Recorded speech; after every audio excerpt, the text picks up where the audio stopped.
Okay, so we'll get started. And good morning, everyone. Thanks for joining. Today's session is all about employee surveys, believe it or not, given you are customers of Hive. But specifically what I wanted to look at today is some of the context around employee surveys and some of the really important challenges that organizations need to consider in order to enable their surveys to be truly impactful. So getting the data is one thing, but making sure that data is really meaningful and something happens with that data is a separate challenge, but a very real challenge for organizations. So we're going to explore some of the real kind of key challenges that organizations face, some of the considerations that organizations have when it comes to designing an employee survey. And then we're going to start to look at what some of the latest trends and themes are from research and surveys that have been delivered over the past 12 months.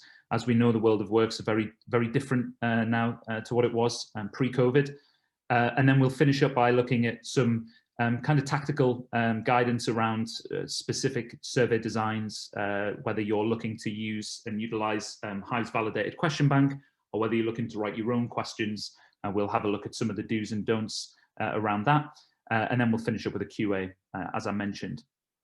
So to begin with, many organizations have been, I think pretty much every business has measured engagement in one way or another over the past 10, 20 years. It's certainly something which has been well researched by occupational psychologists as well, to understand what drives engagement and what engagement looks like in the workplace, and how engaged the workplace is, either at an individual organizational level or across certain geographies across the entire globe. And actually, the state of the nation piece, when you look at this, the numbers here are from 2017 within the UK, but actually when you look at this picture globally, and when you look at it year on year over the past 10 or 15 years, what's really concerning is how little movement there's been. So for all of the work that organizations have done to measure engagement, to look to improve engagement, we're actually still in a position where the vast majority of the UK workforce and the global workforce is disengaged. So only 11% of individuals actually working with that passion and feeling that profound connection to the work that they do. So they're the ones that really have that energy, they bring their best selves to work, and they also get that sense of fulfillment and reward from the work that they do. 21% actively disengaged, around a fifth of the workforce actually engaged to the point where they're vocal about it. They act out on that disengagement. And what that can do is, they're obviously easy to spot those colleagues, or easier to spot certainly, those colleagues that are actively disengaged. But for as long as they're in the organization and they're feeling that way, they can undermine what teams and departments and businesses are ultimately trying to achieve. And of course, they aren't having a good experience. They're not getting that sense of fulfillment.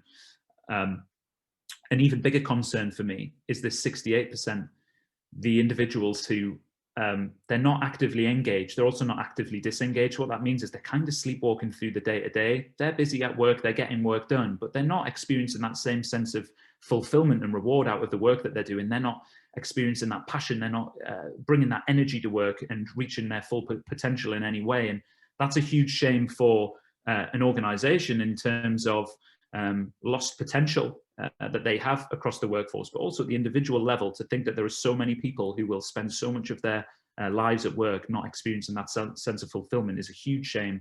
And it's something that as organizations and as a society, we need to challenge ourselves to be better and to do better. And the reason I say that's more concerning for me, the 68%, is because ultimately, when with the fifth of the workforce that are actively disengaged, because they're easier to spot, you can have those conversations with them. You can put those strategies in place to try and re-engage those particular employees, or ultimately they will look to move on to a different stage of their career. But it's those 68% that we need to look at how we can get them engaged, get them to the point where they're feeling more passionate about the work that they do. And so, as I mentioned, this is something that has remained relatively static over the last 10, 15 years. For all of the effort, all of the work that particularly HR departments have put in to try and give an organization a better understanding of how engaged their workforce is and what's driving engagement, all the research that's been done to look at what the main drivers of engagement are, we still find ourselves with this picture.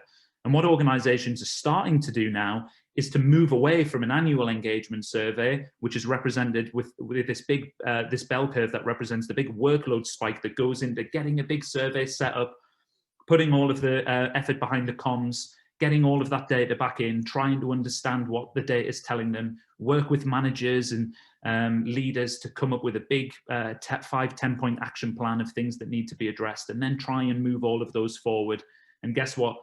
Before you know it, you're at the next annual survey and nothing has really changed significantly. You might have nudged a few things forward ever so slightly. So organizations are looking at that and saying, do you know what? That hasn't worked. What we're going to do now is work with providers like Hive, work with tech platforms to start surveying more frequently, to be more agile, to be able to send out pulse surveys to the whole workforce, pulse surveys to particular demographics of the workforce, but also tailor surveys around what actually might be happening in the business or in the world at the moment. So COVID-19 is obviously a really prevalent example. Understanding D&I as another example, that's become a popular kind of survey type, particularly off the back of the Black Lives Matter movement. So it gives organizations that flexibility to get data more regularly and to get the data in real time. So they're the two real benefits from a data perspective for organizations to work with these platforms. But as practitioners, if you were to think about what the main barriers have been to understanding engagement and improving engagement over the last 10, 15 years, in light of the data that I've just talked you through, would you see that the main issues have been down to the frequency of data coming in and how quickly you've been able to get that data once a survey is closed?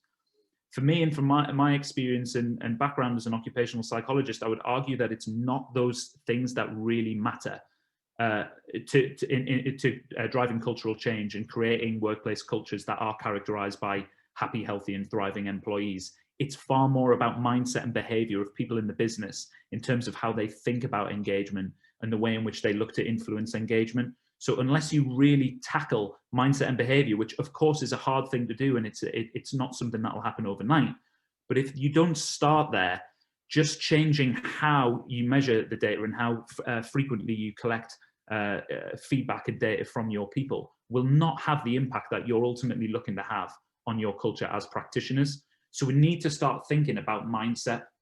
We need to start really challenging why engagement matters and how people think about engagement inside our business. So I'm an occupational psychologist. I can't possibly come on screen without presenting any kind of model. And this is something which I feel works really well when trying to articulate that. And this is a well-being paradigm, but it's certainly something which applies in the engagement or the diversity and inclusion space as well. And what this is showing here is that traditionally we've had this idea, this notion that we are healthy until we show signs and symptoms of being unwell. So we will consider ourselves to be healthy until the point we wake up with a sore throat, or we start coughing, or we bang our knee, and we start to feel unwell. And then at that point, we think, right, we need to go to the pharmacy, we need to go to the book a GP appointment, we need to go to occupational health, whether it's physical or psychological, and start to look at treatment and rehabilitation to get back to the point of being asymptomatic again. But that's not actually the right way to go about something like health and well-being. What we need to do is be far more proactive in terms of how we manage our psychological and physical well-being. We need to be more aware of how to do that, what it looks like to be in a state of thriving, to be in a psychologically well and a physically well state. And a great example of an organization that's been able to do that is the Movember Foundation. So back in 2003, they started encouraging men to grow mustaches in November to raise money to go towards testicular cancer, and avoid to try and break down those barriers that men had in terms of feeling comfortable talking about something as sensitive as that. And since 2003, they've been able to raise around 300 to 400 million pounds plus to go towards testicular cancer, more recently prostate cancer, and mental health research, as well as generating over 2.5 billion conversations amongst men worldwide about their health. And the impact that that has is life-changing. So testicular cancer survival rates are now at 95% and growing. So when you move people to being more preventative and proactive and actually really consciously, proactively thinking about their health and well-being, it can have truly life-changing impact. It's no different with engagement. With engagement surveys, historically, we've considered our business to be well, or to our business to be healthy, until the point where we do an engagement survey and it maybe shows up some signs of disengagement in particular teams, or it throws up some red flags around something like reward and recognition, or leadership and management in one particular area. And we'll then go in and we'll look at different initiatives, different ways in which we can give a bit of adrenaline shot to that particular aspect of engagement. And then a year later, we'll revisit, we'll have a look at what the data is telling us, tell us whether it's had the desired impact. We need to move away from that. The mindset needs to be more about what should it feel like for every employee when they work for this organization? What are our values? What are our behaviors? What do we expect people to be and to feel and see on a day-to-day basis when they work for this organization? And then from there, how can we make that a reality? And really educating people and adopting more of a growth mindset as to actually work can be a much better place to be if we start to think about it in this way and we really purposefully design the employee experience. And at that point, once you have that understanding, you of course use data to understand, well, that's our aspiration, what's our reality, and how do we make progress to get there, and how do we measure progress along the way? But it's that mindset shift that will get you there. So these are some of the challenges that you will face. These are some of the challenges that no matter how tech-enabled your approach is, how different it might feel in terms of what your approach is to that traditional annual survey that organizations are starting to move away from. These are the cultural challenges that will exist in the vast majority of organizations that really hold the key to unlocking the potential cultural change you're looking for. So senior leader expectation and mindset, as I mentioned there, do they see this as an HR initiative and something that HR does for the business? Or do they really understand that as leaders, they sit at the heart of organizational culture? And unless they truly advocate a great employee experience and are passionate about making your organization a great place to work and are understanding and aware of their role in shaping and driving that, unless you have that ingrained into your leadership team, it's always going to be a potential blocker. And it's the same with diversity and inclusion. If an organization approaches diversity and inclusion initiatives from a risk mitigation perspective, you will never achieve a truly equitable, diverse and inclusive workplace the same way that you would if your leaders are coming at it from a point of, we really fundamentally believe that inclusivity is absolutely imperative to any organization. And we truly understand the benefits that will bring to our organization. And so we're going to accept all of the injustices and systemic inequalities that exist inside our organization and just accept that, as uncomfortable as it might be, and look to move forward. It's the same with engagement. We have to accept and be willing to understand and hear the things that aren't having the right impact on our colleagues, on our performance as organizations, and look at what we can do to improve and to make things better. And a big part of that is going to be the line manager responsibility as well. As you'll all know, working with Hive, the opportunity is there for your managers to access the data, take data out of the platform and go and have conversations with their teams. But again, we know from working with engagement research over the years that managers in many respects lack the confidence and the skills to understand how to take that data, how to take quite sensitive feedback from their teams at times, and understand how to reflect on that data in a really constructive way, not to take any feedback personally, and how to actually take that data and go out and have really great action planning, solution, future-focused conversations within their teams. And that's such a powerful part of this and such an important part of this, that we need to make sure we coach and support our managers and give them the confidence and skills to be able to do that effectively. And of course, employee perception around engagement surveys is, you know, we come from a place, or we're at a point now where we have to accept that there is a lack of trust. The first time a colleague has ever had a survey go out to them, whether it's in your organization or in a previous organization they've worked in, where they feel the survey data hasn't been handled or responded to constructively, or it hasn't been listened to at all, no actions come off the back of it, that mistrust is built there instantly. So the next time a survey comes out to them, when they do that subconscious risk-reward analysis in their head of, is it worth me taking the time, but also expressing the vulnerability to share my honest views, is it going to be worth my while? And so we need to rebuild that confidence in employees. And there are two ways in which we can do that. One is we have to be patient, and we have to rebuild the trust gradually over time by showing them that we are genuinely sincere, that we want their feedback, that we're going to listen to it. But secondly, and just as importantly, ask them questions about things that really matter. An employee doesn't want to log in to a survey about their experience, particularly their experience they've been having over the last 12 months. And the first question, ask them, you know, how motivated are you to go above and beyond what's required of you? Some of those traditional engagement questions we've seen asked on surveys of the past.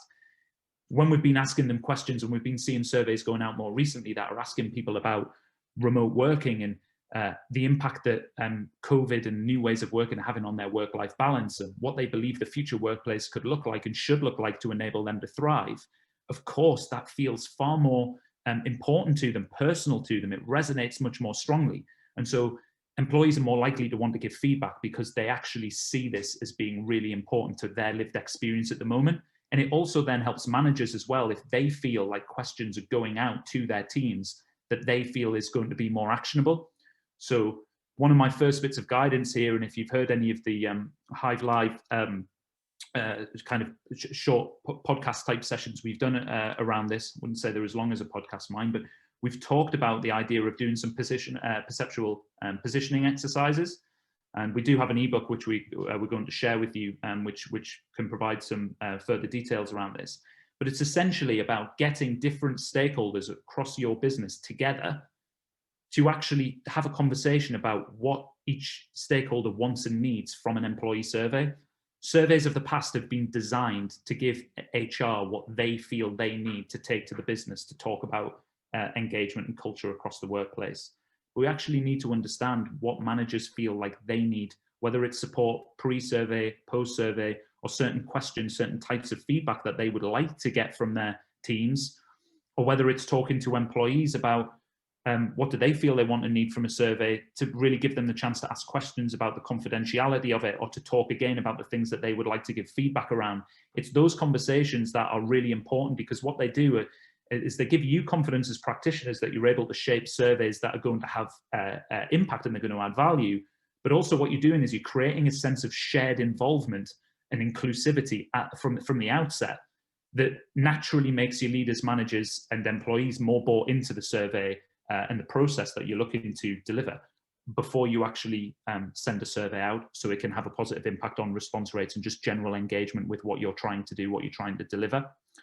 So the final point on that is, and to kind of summarize all that, is that how engaged your people are is the outcome, and your processes in terms of what you do to measure engagement, what you do to try and improve engagement, that's all how you're going about trying to improve the engagement score that you're getting, how to improve the experience that your people have.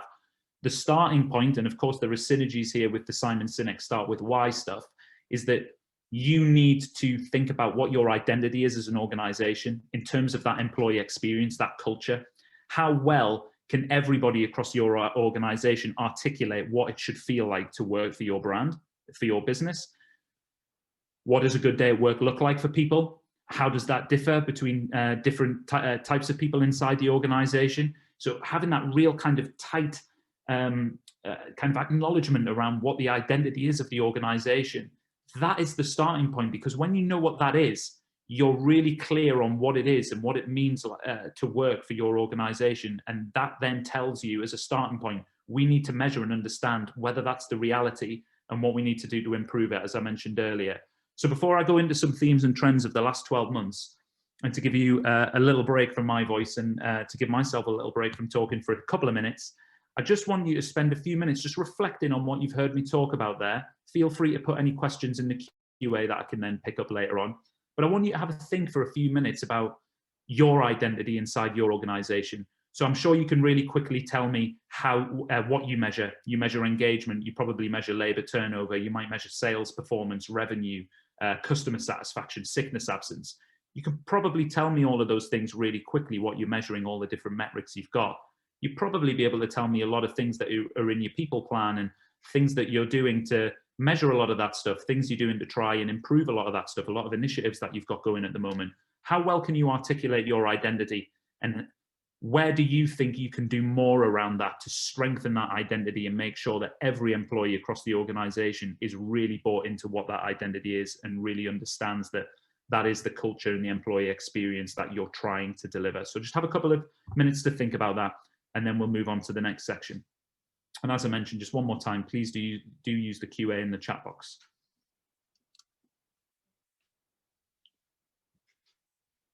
It's 10:22, and I will pick up the next part at 10:25, just giving you a few minutes there.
Okay, we'll move on there. And of course, that is not something that, for those of you who think, right, need to spend a bit more time kind of nailing this down, that's absolutely something you should and could look to do with various stakeholders across the organization, and something that does warrant a sufficient amount of attention and time to kind of think about that and really articulate that and map a lot of that out. So that could be a good takeaway for you today. If you feel like there is still quite a bit of work to be done around that, you'll certainly see the impact that that has and the confidence it gives you in terms of what you're going to start measuring, including in your surveys, and trying to do as part of your approach, and thinking about how you use the Hive platform as well.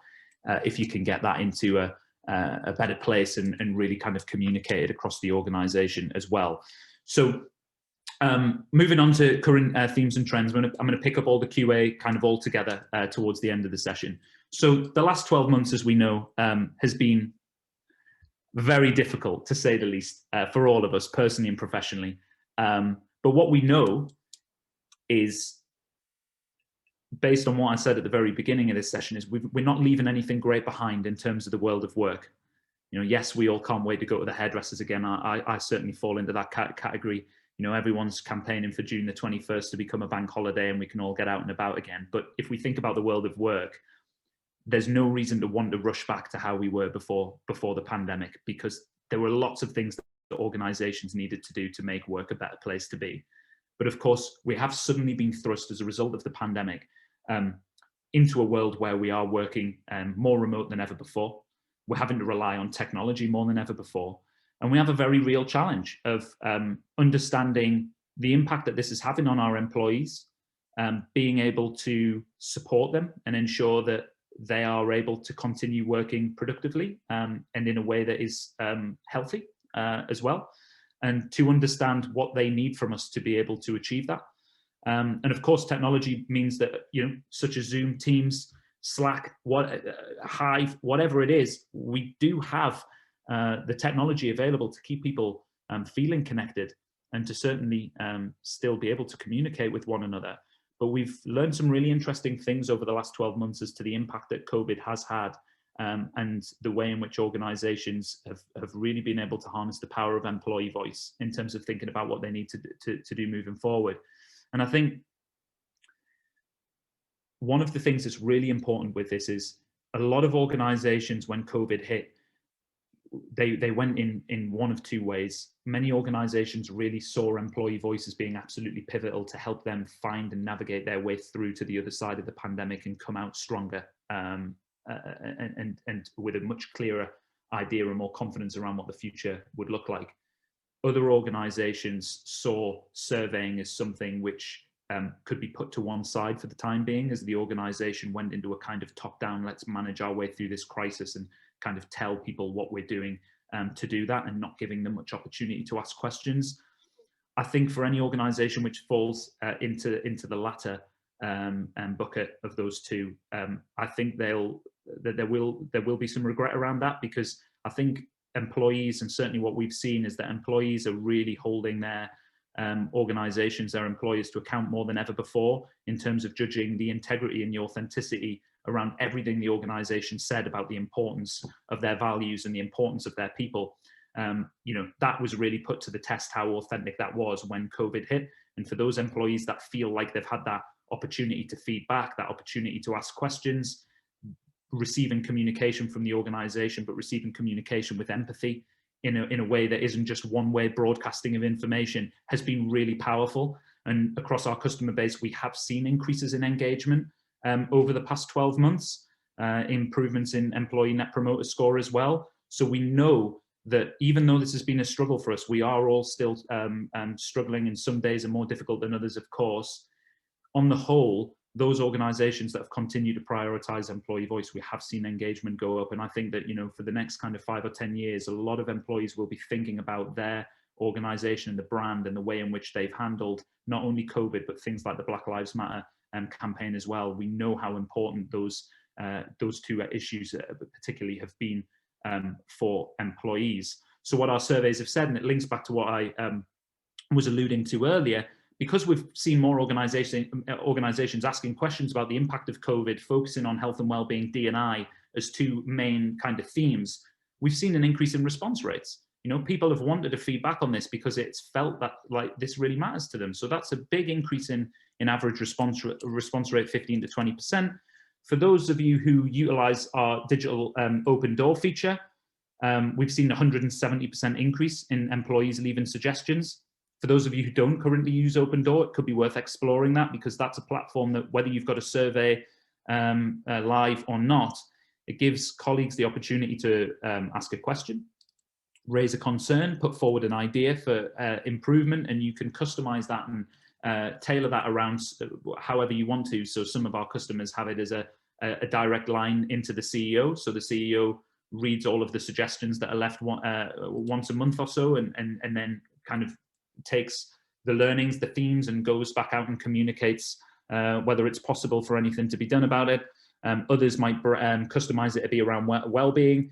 Others have customized it to be around ideas for saving money or making money. So there's some really creative things that you can do with Open Door, but it really does involve employees, and it says, look, you tell us what you think we could do. You give us your ideas, and that involvement breeds engagement. It really does. One-way communication of this is what we're deciding to do as an organization. You can give as much transparency and as much clarity as you want, but it won't have as big an impact on engagement unless you involve employees and give them the opportunity to ask questions and provide feedback and make some suggestions. So really think about how you can do that. It doesn't just have to be through Open Door. There are other ways in which you can do it through your comms channels and the different conversations that you have internally. But think about, certainly as a theme, think about how you are giving people the opportunity to do that. And those 2 points in the middle there, this is just to highlight to you that even where organizations have been making redundancies, even where organizations have been introducing salary sacrifices, utilizing the furlough scheme, we've still seen really positive scores in terms of sense of pride, in terms of how the organizations handled the crisis. Really positive scores in terms of understanding the decisions that have been made. But again, these stats have come from organizations that have communicated, not just in one way, this is what's happening. They've given people the opportunity to ask questions and express how those decisions have made them feel. And so it's been done in a really empathetic way. And when you do that, we're all adults. We're used to hearing bad news. We see bad news on the news pretty much every day. We can have difficult, challenging conversations with our employees. It's about how we deliver that communication. It's about the conversations that we have, the quality of those conversations, and the opportunity that we give for employees to ask us questions and to feedback and to explore their feelings with us as employers. That's what really makes a difference. So just have a think about that. So openness and transparency, yes, employees want it, but they also want involvement and they want empathy. And that's absolutely critical at this point. And where we've seen organizations doing this, we've seen an average 23-point increase in our employee net promoter scores across our customer base for those who have surveyed over the last 12 months compared to pre-COVID-19. So that's a huge increase in engagement levels. Flexible working is obviously huge. Many of you will be on the session today thinking, what does the future look like? Do we get everyone back in the office? Do we leave everyone working at home? Do we have some kind of hybrid? This is what we've learned from asking people what they would like in the future. And if you haven't done this in your particular organization, it could be worth asking this, including this on a future survey. The vast majority of people are indicating that they either would like to work 100% of the time from home or at least 70% of their time from home. Very few colleagues have been suggesting that they would like to spend 100% of their time in the office, or even the majority of their time in the office. So that's something that's really interesting to think about. And that the reason I've showed October and May's data there is to show that the scores in May weren't necessarily about a novelty of being at home, because when we were first told we were in lockdown and working from home, I don't think any of us ever expected that it was going to last quite this long. So to see people actually still thinking about this in the same way in October, even after many of us will have battled with homeschooling, even though a lot of us will have struggled with sense of isolation, people do still see the future as being far more about a hybrid and remote working environment than they do about just getting back into the office. But a really key point here before I go on to the next slide is remember that this is what people say they want. This is what they think they want. It's not necessarily what's having the best impact on them in terms of their performance and their health and well-being. And I'm going to come on to that as we come towards the end of this session about the importance of this being backed up with science, because it's really important to make sure that, yes, we give colleagues to feedback on what they believe they want, but we also need to make sure that the decisions that we make have the right impact on our individual employees, but also on the business. And so what are we also hearing? That even though flexible working is a good thing, in terms of people have noticed an improvement in their work-life balance over the last year, and it's had a positive impact on their health and well-being. It's also the #1 theme that comes out when we ask people what's not going so well for them. So when we've asked survey questions of what's going well for you, what's having a positive impact on you at the moment, and then we've asked the converse question, we're getting the same theme: flexible working, work-life balance. So for those that are enjoying it, it might be that they thrive working from home. It might have a lot to do with their personality, who they are, the way in which they work best, the way in which they're able to set clear boundaries between work and home life. It might be that the organizations that they work for have a really trusting environment and culture where people do have total control over when they're online versus when they're offline. And if they're feeling a bit of brain fog after a few Zooms, even though it's 11 o'clock in the morning, they can go out for a half an hour walk before coming back online, and they feel in control of that. We're also, however, seeing those colleagues, as I mentioned, that are really struggling with the working from home situation, and they're indicating that they're struggling with a sense of isolation, that being on lots of Zoom meetings is stifling creativity and innovation, and even though they can see their colleagues, it's not quite the same as being face-to-face with them, being in the office environment. Also, homeschooling, for those of us who are working parents, that's obviously an added pressure for us. It might be that some individuals are living at home, so that sense of isolation is even heightened because they don't have a partner or a sibling or any friends around them that can really help with that feeling of loneliness. So this is really important in two ways. It tells us that even though people want flexible working moving forward, and they want more opportunities for flexible working, we really need to consider what a healthy flexible working looks like, and again, the impact that culture has in terms of enabling really positive flexible working arrangements and environments. But the second one is, we need to start thinking more about individual people inside of our organization in terms of attitudes, mindset, personality. So if you think about surveying in the last 20 years, we'll think about males and females, we'll think about age group, length of tenure, job role, location, and those traditional static demographics. What we really need to do is start thinking about, you might have two females of the same age, same length of tenure inside the organization, but one of them is a working parent and the other isn't. And so just those differences in those individuals means that what they want and need from work at the moment and in the future is going to feel and be very different. And so in the future, we do need to start thinking about how we can take a more personalized approach to understanding how our people are feeling, so that we can ensure that we create a workplace strategy for the future that is truly inclusive. And so that's the final point on that, really. The themes moving forward that we're seeing lots of organizations focusing on at the moment that are having the biggest impact on how people are feeling at the moment and are going to have the biggest impact on your workplace moving forward are really focused on employee well-being, which is a struggle for many employees at the moment, but also on the diversity and inclusion piece, which is absolutely huge.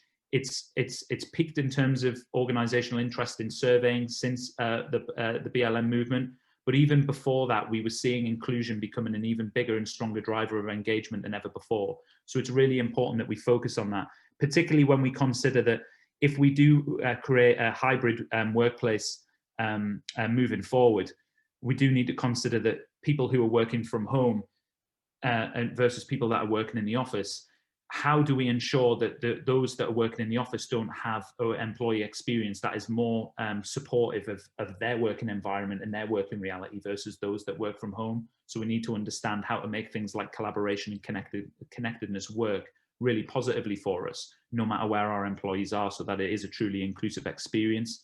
And of course, as I mentioned, we need to then back that up with science. You need to understand that for all of this data you're collecting from your workforce, everything you're learning from their employees, is it actually having the desired impact? As you're making changes to your workplace strategy, as you're introducing a new strategy, as you're introducing any type of change, as you're going on this cultural change process, is it actually having the desired impact? How is it impacting labor turnover? sales performance, customer satisfaction, all of those metrics that I mentioned earlier. We need to start scientifically connecting our employee experience and our people data with our people and performance metrics that we have as a business, so that we can actually see the interactions and how the employee experience is impacting the business performance. Absolutely critical we do that. And again, that's going to be something which leaders, managers, employees across the organization are really going to benefit from hearing those stories. So ask the questions, really listen to people in terms of the feedback they're giving you, but then look to back it up with science as well. So again, just before moving on to the next section around some considerations for designing your actual surveys, and then finish up with the QA, just take a minute to just scribble down a couple of thoughts on, how does this influence or impact what your thoughts are on what the next survey is inside your organization. What do you want to do more of in terms of employee voice and going out to your workforce and asking some questions? Just scribble down a couple of thoughts for the next half a minute or so, and then we'll move on to the final section.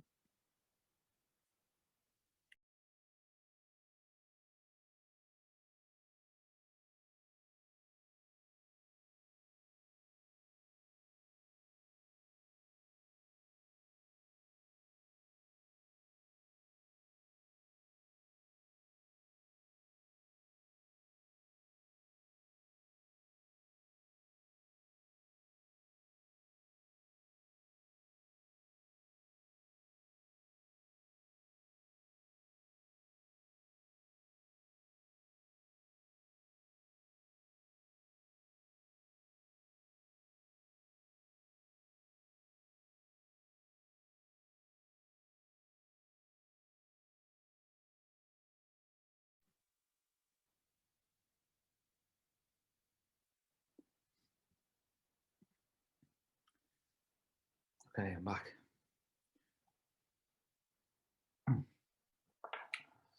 So the final part we'll look at is designing your surveys through Hive. And of course, we could sit and talk about writing very specific individual questions. But one of the things that we really want you to have is confidence that the question bank, which our people science team have pulled together, is very comprehensive, well validated questions there that can give you confidence that they're great questions to be asking your organization, asking your employees across your organization, or in particular areas of the business. But of course, we also do allow you to have that flexibility, particularly with the survey builder feature, to start thinking about your own custom questions.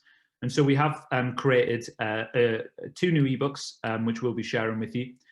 One is, as you can see there, around creating employee surveys that work for your organization. So that is really going to go into a lot of detail around the various aspects of creating your surveys, such as how long should a survey be, which is a very difficult question to answer. We would typically say that you'd be looking at around 30 to 35 questions for a baseline survey. If you wanted to do a deep dive into employee experience and you hadn't done a survey for a significant period of time, maybe half of that if you were doing a pulse survey, maybe even slightly less, and you were just wanting to kind of get a bit of a temperature check of how people are feeling at the moment around a particular theme. But really what you want to be asking yourself when you go into designing a survey and pulling the survey together is, what do we really need to know from our people at the moment? What do our people really want to feed back on? And also, what capacity do we have in the system at the moment to actually take this data, understand it, explore it across the business strategically, but also within different areas at the local level, to actually make some action happen off the back of it? And be realistic, because as businesses, we've got a heck of a lot going on at the moment. And that's one key consideration when designing a survey. You want to get a data set that tells you something really interesting that you don't already know, that's going to give you some insight to fuel some action. But also you want to have that capacity to be able to work with managers and work with leaders to make some action happen before doing another survey. So that's definitely one of the big considerations in there. But we also give you some of our thinking around things like benchmarking and response rates, which I'm always asked questions about, response rates and how to improve the response rate. You'll have heard me talk a little bit about some things which will have an impact on response rate throughout this session so far.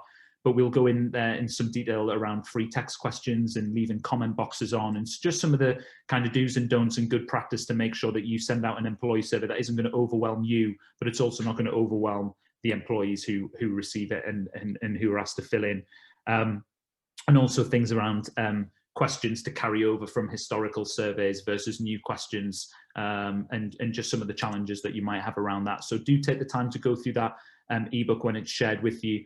There'll be some really great guidance in there. And then the second one is going to be our entire question bank. So our question bank, which covers most areas of employee experience, this particularly covers those typical engagement areas, but also goes into detail into diversity and inclusion, health and well-being, remote working, and really will give you a lot of kind of ammunition to kind of pull together a survey that you feel really comfortable with. And where possible, I strongly encourage you to utilize the bank and the guidance in these ebooks, because they are based on well-validated research. And as occupational psychologists inside Hive, we know that even when we start thinking about custom questions to ask, it's very easy to fall into the trap of writing a question that isn't a question without bias in it or ambiguity in it, or a question which isn't going to mean quite the same thing to your employees as it does to you. So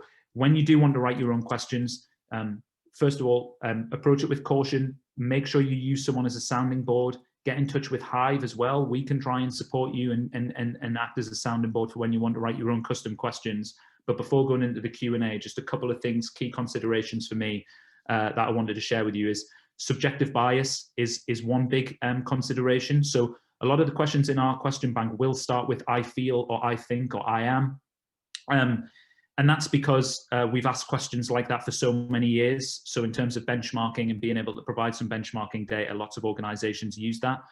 It has been shown through research that there can be a certain element of bias there that leads to more positive scores when questions are worded in that way. So we are also going to be creating a version of the question bank which does have more questions in there that, for example, rather than saying, I understand the strategy of the organization or the mission and purpose of the organization, whatever it is, it's the people in this organization understand, why it exists, or understand the mission and purpose. So just to try and remove some of that subjective bias. Another area where we see that is with questions about managers. So research has shown that when you ask questions about your manager, naturally people are more nervous to score the manager relationship more negatively, particularly if they know that the manager is going to see that feedback. But also whether you ask one question about your line managers, or whether you ask 10 questions about your line managers, people will tend to score either all of them positively or all of them negatively, because in our heads, we see our manager as either being a good manager or a not so good manager. And so just think about that when you think about the amount of questions about a line manager that you put in into your survey, but also think about different ways of doing it more constructively. So rather than asking people to rate their line manager on different areas of management, you could think about asking your people, when considering your line manager or supervisor, which of the following areas do you think they could do more of? And almost use it as a multiple choice. So things like coaching or one-to-one, team huddles, just clearer performance objectives, just something which gives people an opportunity to, yes, feedback on the dynamic with their manager, but in a way which feels very constructive and is going to feel like the manager's getting something which actually gives them some kind of less sensitive feedback, I think, around things that they can actually take forward and do within their teams. So think about the subjective bias. Ambiguity is one. So, and I've, as I mentioned, even when I've written questions before, sometimes you'll write a question and then you'll read it and you think, well, actually, I've asked it 2 questions in one there. So whenever you write a question, really read it and think about, are you asking too much in one question, or is it ambiguous in any way? Is it going to be really clear to individuals what I'm asking them? So again, an example off the top of my head, I understand the mission of this organization and my individual role in contributing to its success. That would be 2 separate questions, but sometimes we have seen those written as one. Double negatives. What I mean by that is the questions in Hive, the standard questions in the question bank are, to what extent do you agree with the following statements, where 0 means strongly disagree and 10 means strongly agree. So you just need to make sure that every question that you write works on that scale. So for example, if you started a question, I worry that remote working is having a negative impact on my well-being. If someone scored a 10 on that and you went into your Hive system, the score would come across as a positive. It would be green in the heat map and it would look like a positive score. So you need to say, I do not worry and you just need to make sure that all of the questions are written in a way where 10 is a positive score. So just be careful and cautious about those double negatives. And then the value, the final point, is asking this question going to tell me something really valuable? Is it going to tell me something that A, I don't already know? B, is it going to tell me something that I can actually take forward in terms of action? But then the final point, am I asking this question to try, knowing that it'll probably receive a positive response, and so it'll kind of it'll give that kind of sense of positivity of this, people have scored really highly on this, so that means we're doing great as an organization. So just really think about the reason behind the question that's being asked and the value that it's going to add. And then my final point before we go to the QA is think about asking people why. And what I mean by this is, if you think about all the surveys you've been involved in or you've delivered as a practitioner, we'll always ask people what they think and feel about different things. What's super important is to ask people why. Why do you feel the way that you do? Because when you ask people why, that's what really starts to tell you the things that you can do to make a difference to that individual and start having a positive impact. So we need to start being far more future focused, asking people why they feel the way that they feel, but also start asking people as well for, and so what do you think the organization could do to improve this? Because that starts to naturally lead to the type of constructive, future focused, solution focused conversations that are all designed about making improvements and making progress, rather than focusing on all of the frustrations and the potentially negative things, as well as the positive things that are in the past. It's kind of like, well, right, okay, we've learned about that, but what are we going to do moving forward? So just think about starting to ask some more of those why questions and those future focused questions as well. So that's it from me. Before sharing out the ebook, I want to spend the last 10 minutes picking up some QA. It's very difficult doing these sessions, particularly when I'm still recovering from the dreaded C word itself, and particularly not being able to see your faces. But I hope you found that insightful and useful and helpful in some way. And we'll finish up with some QA. I've got some questions coming through here, and I know a few were sent before the event as well.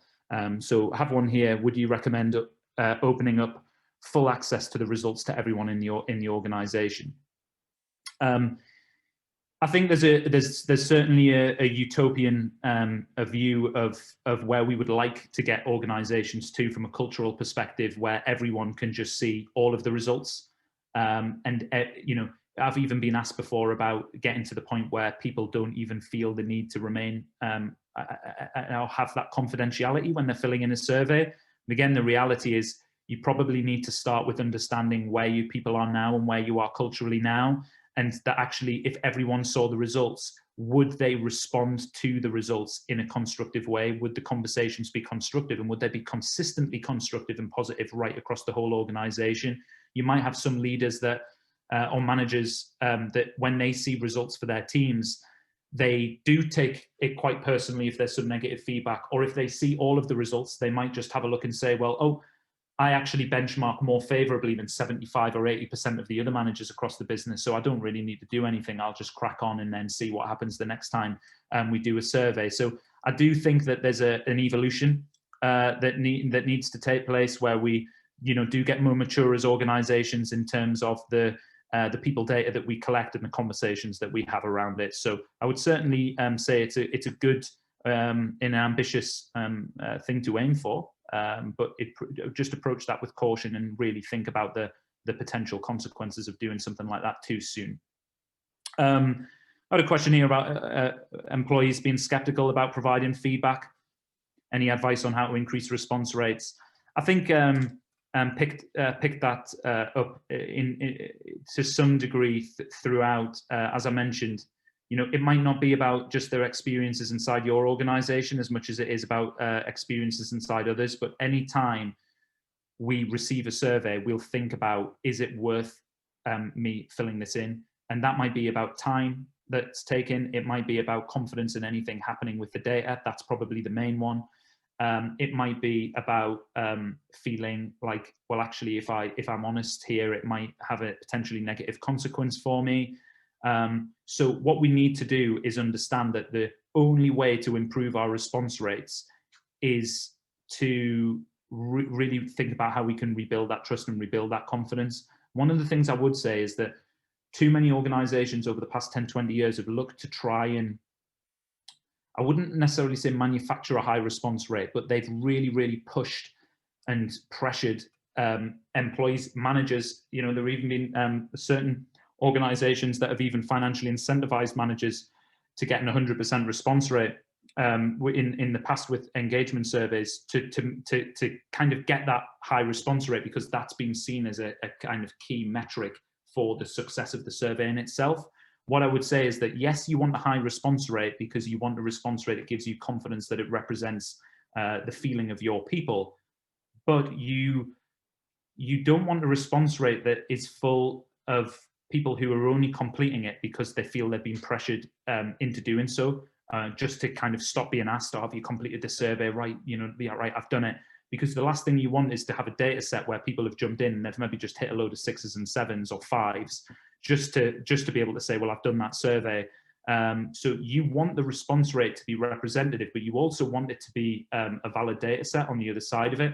And also what we've seen with our customer base as well is that, and research that we've done linking data to labour turnover, is that completion rates have been shown to be linked to labour turnover. So with one of our bigger organisations, particularly with around 12,000 employees, we saw that individuals who left the business within 6 months following their big organisation-wide survey, they were 3 times more likely to have not participated in that survey. So the participation itself and how you know, genuinely, how genuinely kind of hungry your people are and willing they are to actually provide feedback is an indicator of their engagement themselves, and it can be an indicator of their intention to leave. So you don't want to manufacture a response rate that isn't a genuine one. So I would certainly think about that. I had a question, we had a question come through before the event, which I want to pick up as well. Bear with me one moment. Had a question here around how consistent should questions be between each survey.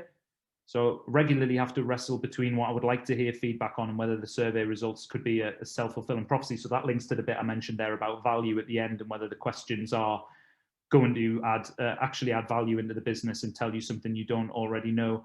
I think yes, to the individual that answered that question, asked that question. You know, I mentioned this at the beginning about the authenticity that drives this whole thing, whether it's engagement, well-being, or diversity and inclusion.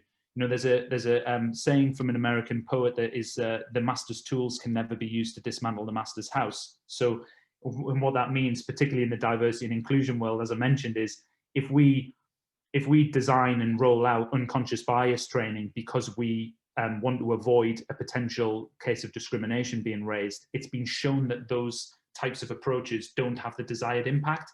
You need to come at it from a really genuine point of, we actually accept the role that we've played in the organization being where it is at the moment, whether it's engagement or D&I, and actually accept and take responsibility for that and change our approach to fundamentally get us to where we want to be. So what we need to start to do as organizations is become more comfortable with the uncomfortable. We have to be willing to ask questions and really have honest conversations about things that aren't always going to be positive, and actually accept that and embrace that and see that as being the true opportunity for change.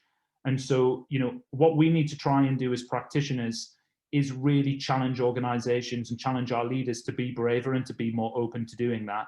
And one way of doing that is to try and get them to be more comfortable with the fact that doing that doesn't necessarily mean they're a bad leader or they're not a right leader for your organization.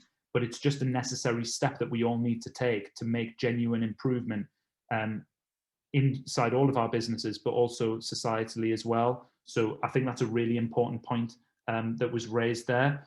Another question that came through, questions that ask about the future of the workplace, future ways of working. Hopefully I've picked some of that up for you. Please do have a look at the question bank, the latest version of the question bank when we send it out, because we have made sure to put more in there around the future workplace, the future of working.